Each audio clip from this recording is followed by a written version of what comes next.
అందరికీ నమస్కారం. ముందుగా ప్రేమలేని ప్రేక్షకులకు, ప్రేమలేని యాజమాన్యానికి నా హృదయపూర్వక నమస్కారాలు. నా పేరు పల్నాడు మధుబాబు, పిఠాపురం జనసేన పార్టీ ప్రధాన కార్యదర్శిని. ఈరోజు ప్రధానంగా చూసుకుంటే మేము 10 సంవత్సరాలు బట్టి వెయిట్ చేస్తాం. అధినాయకుడు పోటీ చేయాలని పిఠాపురాన్ని మేము కోరుకున్నాం. మా అధినాయకుడి కోసం మేము ఎన్నో త్యాగాలకు కూడా మేము ఆయన చేసిన ప్రతి పనికి కూడా మేము ముందుండి నడిచాం. ఆయనతో పాటు నడిచాం.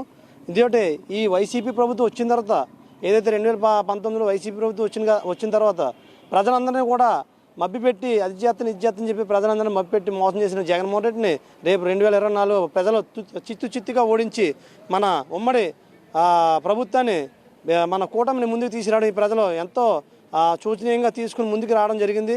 ఎందుకంటే ఎన్నో అరాచకాలు అదే ప్రజలను కానీ, గవర్నమెంట్ ఎంప్లాయీస్ కానీ, పోలీసులను కానీ, మీడియాని కానీ అందరినీ భయపెట్టి భయభ్రాంతులు చేసిన వైసీపీ పార్టీని రేపు రాబోయే 2024లో ఈ ప్రజలు మన కూటమికి అధికారం ఇచ్చి అనేక సంక్షేమాలు కానీ, అనేక హాస్పిటల్ సదుపాయాలకు కానీ, చాలా విషయాల్లో ఇబ్బందులు ఉన్న ప్రజలన్నింటినీ కూడా ఈ కళ్యాణ్ గారు పిఠాపురం టౌన్కి కానీ, పిఠాపురం నియోజకవర్గం కానీ, ఈ ఉమ్మడి తూర్పుగోదావరి కానీ రాష్ట్ర వ్యాప్తంగా కూడా ప్రజలందరికీ న్యాయం చేకూరుతారని మేమందరం కూడా 10 సంవత్సరాలు బట్టి పవన్ కళ్యాణ్ గారిని వెంటే ఉండి ఆయన నెగ్గించుకుని ఈరోజు పిఠాపురాన్ని ఘన విజయం సాధించి రేపు 4వ తారీఖున అఖండ మెజార్టీతో రేపు 4వ తారీఖున మెజార్టీ రాబోతుంది.